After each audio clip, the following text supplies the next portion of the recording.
Hello friends, my name is Muktadhir and we were doing solution of June paper. This is part 6. हम लोग already 50 questions cover कर चुके हैं. उन सभी पार्ट्स के जो वीडियो लेक्चर के लिंक हैं मैंने डिस्क्रिप्शन बॉक्स में मेंशन कर दिए हैं. If you wanted to see then you can have a look. In this video we will cover 10 more questions. तो शुरू करते हैं हमारा आज का video lecture. Just a second. So this is first question. The phenomena of energy loss in successive tropic levels is approximated as the rule of. देखो energy loss का जो फिनोमिना है ट्रॉपिक लेवल्स में वो 10% का रूल चलता है. जैसे कि यहाँ पे डायग्राम में भी मेंशन किया हुआ है. जो प्राइमरी प्रोड्यूसर्स हैं, राइट, यहाँ पे लिखा हुआ है 100%. तो प्राइमरी जो प्रोड्यूसर्स हैं वो sun energy, because they are the autotrophs ना. ऑटोट्रॉफ्स होते हैं तो वो ऑटोट्रॉफ्स होते हैं. 100% एनर्जी अगर है तो यहाँ से जब प्राइमरी कंज्यूमर्स के अंदर एनर्जी जाएगी देन ओनली 10%, केवल 10% ही यहाँ पे पास ऑन होगी. सेकेंडरी कंज्यूमर्स में यहाँ से जब ऊपर जाएगा तो केवल 1% एनर्जी ही पास ऑन होगी. क्योंकि क्या होता है, केवल 10% एनर्जी जो है वो ही नेक्स्ट लेवल पे पास होती है. बाकी की जो 90% है वो उसी लेवल पे at that level only consume कर ली जाती है. एट दैट लेवल वो जो उसी लेवल के जो ऑर्गेनिजम्स हैं उनको लिविंग के लिए जो एनर्जी चाहिए होती है 90% कंज्यूम हो जाती है. 10% जो है वो आपकी नेक्स्ट ट्रॉपिक लेवल के अंदर सेंड कर दी जाती है, चली जाती है. तो इसी वजह से जब जितना हम एपेक्स पे पहुंचते जाते हैं तो 0.1% तक एनर्जी जो है that will remain. Next question पे आते हैं. Arrange the following relict features on the basis of their genesis chronology. देखो अब यहाँ पे आपको माउंटेन्स के नेम्स दे रखे हैं और आपसे उनकी क्रोनोलॉजी के बेसिस पे पूछा गया है. अगर हम ओरोजेनी को देखें तो ओरोजेनी की 4 फेजेस थी. एवरीवन नोज दैट, अगर आपने जियोमॉर्फोलॉजी पढ़ी है तो, है ना. तो 4 फेजेस है. कौन कौन सी? प्री कैम्ब्रियन हो गई आपकी, उसके बाद में Caledonian, then Hercynian and then उसके बाद में अल्पाइन माउंटेन. यहाँ से क्वेश्चंस आते हैं तो ये इस टॉपिक को अच्छी तरीके से आप कवर कर लीजिएगा. अब जो माउंटेन्स यहाँ पे दिए हुए हैं एक बार हम देख लेते हैं कि वो कौन सी फेज में बने हैं. वॉसगर्स ब्लैक माउंटेन्स वगैरह जो हैं ये आपकी हर्सिनियन माउंटेन बिल्डिंग फेज के अंदर बने हैं. हर्सिनियन माउंटेन्स में आते हैं. वॉसगर्स माउंटेन, इनका पीरियड कौन सा था? जो पर्मियन पर्मो कार्बोनिफेरस पीरियड है उस टाइम पे बने थे वॉसगर्स माउंटेन. स्कैंडिनेवियन जो अगर आप शील्ड की बात करो so they are the Caledonian mountain. Caledonian mountain building phase थी.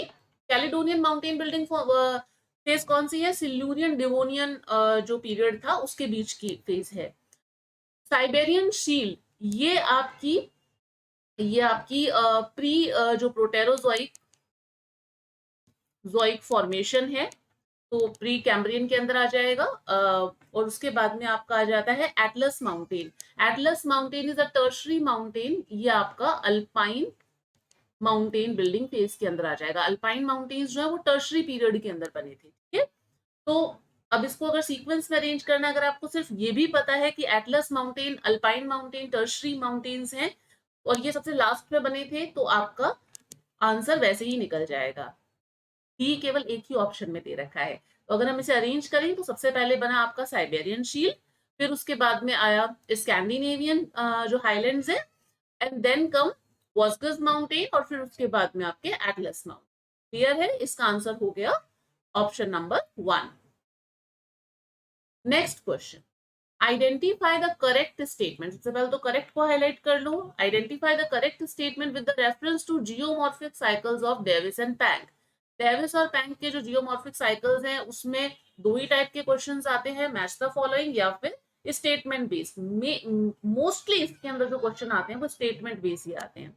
तो स्टेटमेंट देखते हैं इसका. Davis considered the cycle of erosion of fluvial process as a normal cycle of erosion. Davis ने साइकिल ऑफ इरोजन जो है फ्लूवियल प्रोसेस का उसको normal cycle of erosion consider किया था. बिल्कुल सही स्टेटमेंट है.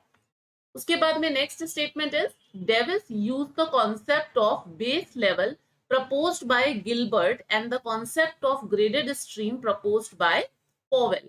देखो यहाँ पे इसने गलत बताया है. इसने बस इसको इंटरचेंज कर दिया. बेस लेवल का कॉन्सेप्ट दिया था पॉवेल ने और गिलबर्ट ने दिया था कॉन्सेप्ट ऑफ ग्रेडेड स्ट्रीम। ऐसे ध्यान रख लो, जी से ग्रेडेड स्ट्रीम और जी से गिलबर्ट। तो गिलबर्ट ने दिया था ग्रेडेड स्ट्रीम का जो कॉन्सेप्ट है, और बेस लेवल का मतलब जो कॉन्सेप्ट है वो दिया था पॉवेल ने। ठीक है, तो इस वजह से ये स्टेटमेंट गलत हो जाता है। Next, in the second subphase of the phase of uniform development of landscape of Planck model, absolute height increases and the relative relief also increases at the same rate. अब इसने प्लैंक का model पूछा है। देखो, Planck के model में 3 phases थी। ठीक है, प्लैंक ने क्या नाम दिए थे इन 3 फेजेस को? जो वैक्सिंग फेज थी वो आपकी थी ऑफिस्टिगेंडे। जो आपकी यूनिफॉर्म फेज थी, इसने यूनिफॉर्म डेवलपमेंट के बारे में पूछा। यूनिफॉर्म फेज थी आपकी ग्लाइश फॉर्मिगे, और जो ये आपकी वेनिंग फेज थी वो थी एब्स्टिगेंडे। अब ये यूनिफॉर्म फेज के अंदर 3 सब फेजेस थी, 3 सब फेजेस थी। ठीक है, इसमें आपकी phase 1, phase A, B and सी।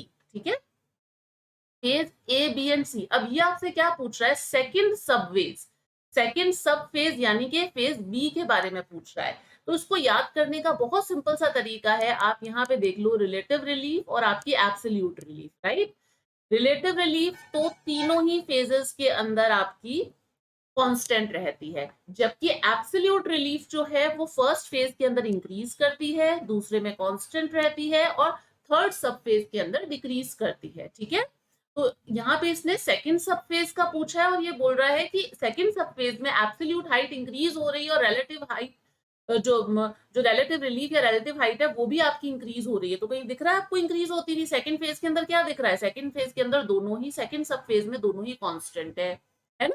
तो ये स्टेटमेंट क्या हो गया? गलत हो गया ये स्टेटमेंट भी। Next, Davis applied the concept of slope decline. बिल्कुल डेविस का ही कॉन्सेप्ट है स्लोप डिक्लाइन का। तो आंसर हो जाता है हमारा A and D only. Clear है? आई होप ये क्वेश्चन आपको अच्छी तरीके से क्लियर हो गया हो। ये आप सब फेजेस जरूर देख लीजिएगा, रिलेटिव रिलीफ और एब्सोल्यूट रिलीफ में से क्वेश्चन बनता है।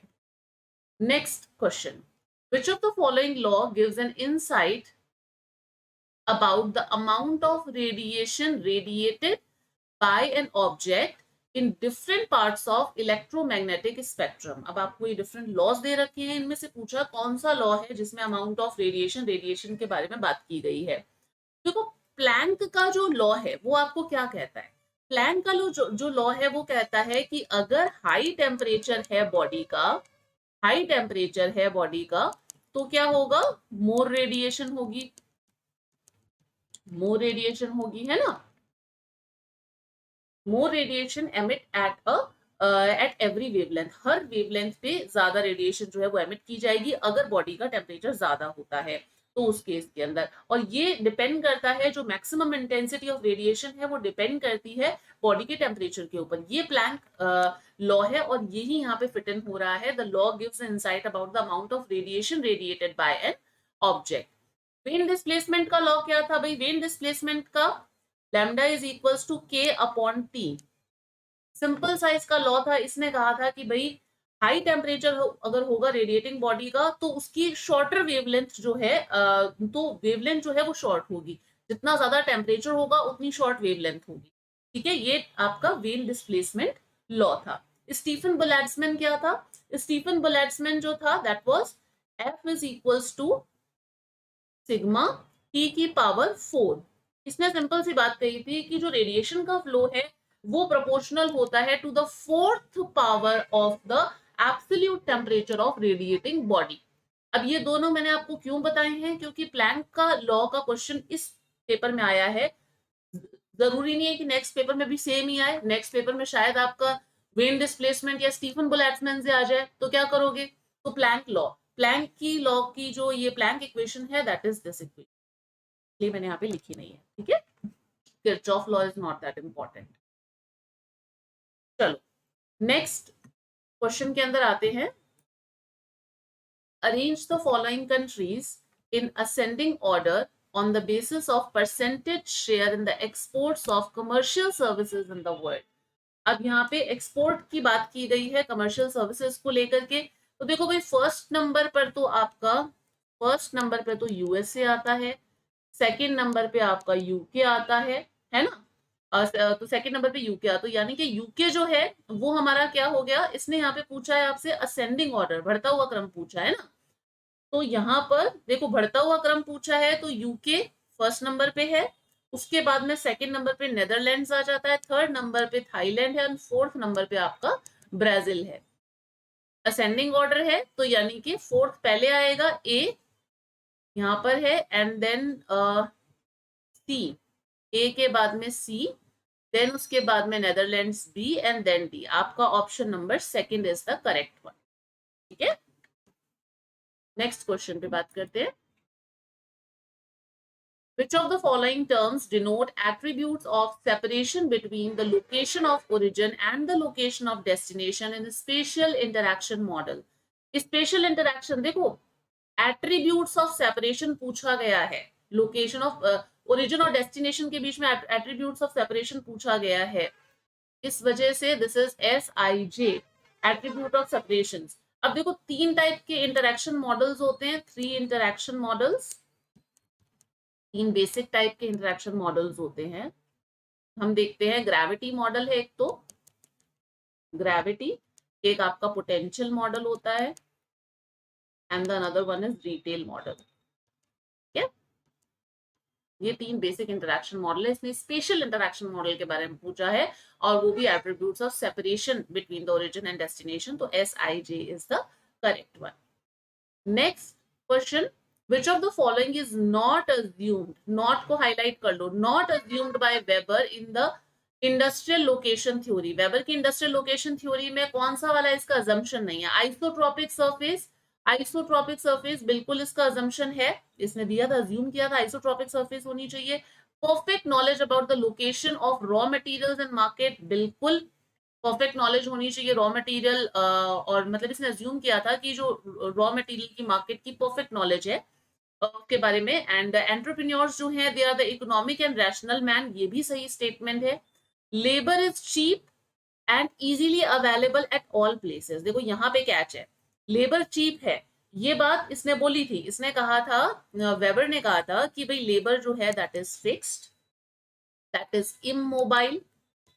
इमोबाइल का मतलब क्या है? That is concentrated at definite places and different places have different labour cost also, but fixed है, इमोबाइल है, बट अबंडेंटली अवेलेबल है, अबंडेंटली अवेलेबल है, राइट,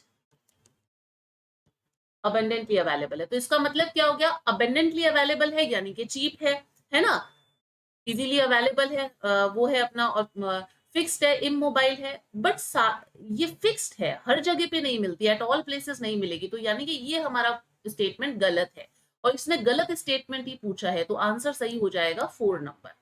ठीक है, next question, which one is not included in the 15 agroclimatic regions of India classified by planning commission? देखो ये 15 regions है जो कि प्लानिंग कमीशन ने मतलब इंडिया को इन 15 एग्रोक्लाइमेटिक रीजन्स के अंदर डिवाइड किया था।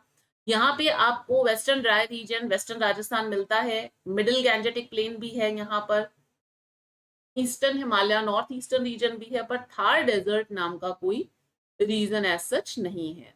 Thar desert is the answer, right. I would suggest कि ये जो 15 क्लाइमेटिक रीजन है इन्हें आप अच्छी तरीके से याद कर लीजिएगा, एग्जाम में पूछे जाते हैं। Next question, this is the second last question, arrange the following satellite and sensors in ascending order, बढ़ता हुआ क्रम पूछा है, ascending order in their spatial resolution. Special resolution एक बार देख लेते हैं किसकी कितनी है। आइकोनॉस MS की 4 मीटर है स्पेशल रेजोल्यूशन, कार्टोसेट 2 पेन जो है उसकी आपकी लेस देन 1 मीटर आती है, लेस देन आपकी 1 मीटर है, 1 मीटर से भी कम है। रिसोर्स सेट की अगर हम बात करें तो दैट इज 5.8 मीटर, और व्यू पेन जो है इसकी स्पेशल रेजोल्यूशन है 1 मीटर। तो आप इसको कैसे लगाओगे? असेंडिंग ऑर्डर पूछा है, बढ़ता हुआ क्रम है ना, तो देखो बी आपका कार्टोसेट सबसे ज्यादा कम है इसकी, देन उसके बाद में और व्यू पेन की आ जाएगी, फिर उसके बाद में Ikonos and then come resource satellite, तो आपका हो गया आंसर 1।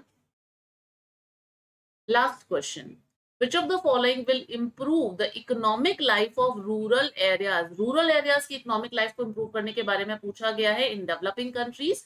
रिड्यूस द, और आपको ये बोला गया है कि एनवायरमेंटल पोल्यूशन रिड्यूस हो, enhance self reliance and reduce the pressure on the fuel wood. तो कौन सा एनर्जी ऑप्शन अच्छा है? बायो एनर्जी ऑप्शन है इसका सबसे बेस्ट एग्जांपल है bio energy, because environmental pollution को रिड्यूस करने की बात की गई है, सेल्फ रिलायंस और जो आपका reduce pressure on the fuel wood, तो उसकी वजह से bio energy is the most appropriate option in this one. So this is all about the video. I hope you have liked it. इसकी PDF जो है वो ये पूरा जब हमारी पूरी सीरीज कंप्लीट हो जाएगी with all the videos, तो मैं इस पे प्रोवाइड करवा दूंगी। And if you have any query, कोई भी आपको टॉपिक से रिलेटेड, क्वेश्चन से रिलेटेड क्वेरी है, देन आप मुझे डायरेक्ट मैसेज कर सकते हो on my insta, on this telegram channel also, मुक्ता_धीर है ये, ध्यान रखिएगा। और मिलते हैं फिर नेक्स्ट वीडियो के अंदर। This is all about this video. पसंद आया है तो लाइक कर लीजिए। देखो आपकी लाइक्स और सब्सक्रिप्शन से ही मुझे पता चलेगा कि आपको वीडियोस पसंद आ रहे हैं, आपको सॉल्यूशन जो है इसका एक्सप्लेनेशन जो है यू आर लाइकिंग इट। तो please please do subscribe it, subscribe कर लीजिए चैनल को। Do hit a like if you like this video, क्योंकि आपके कमेंट्स और लाइक्स से ही पता चल पाता है कि आपको वीडियो कितना पसंद आ रहा है ना। तो मिलते हैं फिर नेक्स्ट वीडियो में। Till then stay connected, bye.